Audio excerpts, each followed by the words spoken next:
તો ચૂંટણી બાદ અલગ અલગ સંમેલન થઈ રહ્યા છે ત્યારે ભાવનગરમાં કોંગ્રેસે કાર્યકર્તાઓ સાથે સંવાદ કાર્યક્રમનું આયોજન કર્યું હતું। સંવાદ કાર્યક્રમ શક્તિસિંહ ગોહિલની અધ્યક્ષતામાં જ યોજવામાં આવ્યો હતો। અહીંયાથી અમરેલી લોકસભા બેઠકના જે ઉમેદવાર છે કોંગ્રેસના જેનીબેન ઠુમ્મર તે પણ હાજર રહ્યા હતા।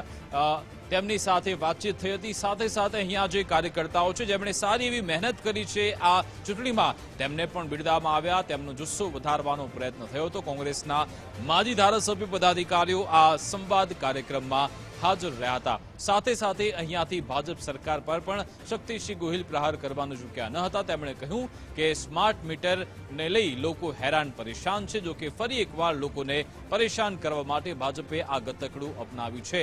મતદાન પહેલા આ યોજના કેમ ન લાવ્યા તેવો શક્તિસિંહ ગોહિલે સવાલ પૂછ્યો હતો। ભાવનગરમાં કોંગ્રેસનો સંવાદ કાર્યક્રમ જે થયો હતો તેમાં કાર્યકર્તાઓનો ખાસ જુસ્સો વધારવા આ કાર્યક્રમ યોજવામાં આવ્યો હતો। ત્યારે લોક પ્રશ્નો માટે પણ વાચા ઉઠાવી। સાથોસાથ એક મને લાગે છે કે અમારે જે સંગઠન બૂથ પર નું મેનેજમેન્ટ એ છેલ્લા દિવસે કરીએ એના બદલે આગોતરું આયોજન કેમ કરી શકાય એના માટે પણ આ સંવાદ કરીએ છીએ। સ્માર્ટ મીટરના નામે લોકોને લૂંટવાનો કાર્યક્રમ ફરી શરૂ થયો છે। કરવું હતું ને તમારું આ બહુ સારું જ છે, લોકોના હિતનું છે તો મતદાન પહેલા કરી દેવું હતું ને, પણ આ પ્રકારની પ્રવૃત્તિ છે એનો જરૂર અમે વિરોધ કરીશું।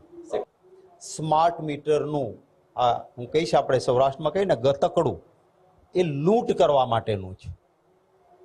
મને કેટલાક લોકોએ કહ્યું કે આ સ્માર્ટ મીટરના નામે લોકોને દંડવાનો કિમિયો કર્યો છે કે વધારે પૈસા પડાવી લો।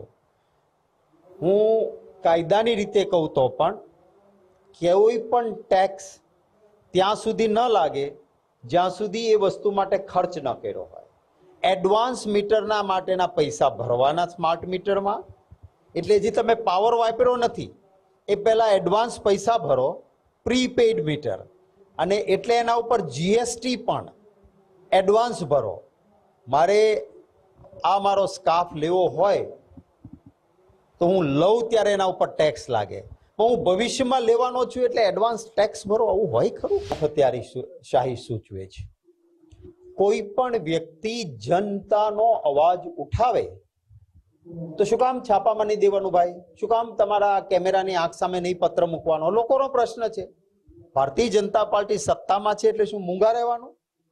હું મિનિસ્ટર હતો, આ મારા ભાવનગરના અન્યાય થતો હતો તો મેં ખુલ્લે આમ મારી સરકાર સામે મોરચો માંડીને મેડિકલ કોલેજ મળે એના માટેની લડત કરી, તો મારી પાર્ટી મને ના નહોતી પાડી।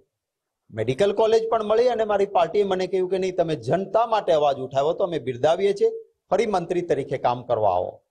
તો આ લોકશાહી છે। ભારતીય જનતા પાર્ટીમાં શરમ, અરે ભાઈ તમે પાપ કરો, લોકો દુખી હોય તો શું તમારો માણસ તમને પત્ર લખે પણ જાહેર ના કરી શકાય? આ કઈ પ્રકારની લોકશાહી છે? અભિનંદન આપીશ, કેટલાક ભલે વિચારધારાની રીતે જુદા હોય છે, પરંતુ ભારતીય જનતા પાર્ટીના અંદર પણ હવે આત્માનો અવાજ જાગૃત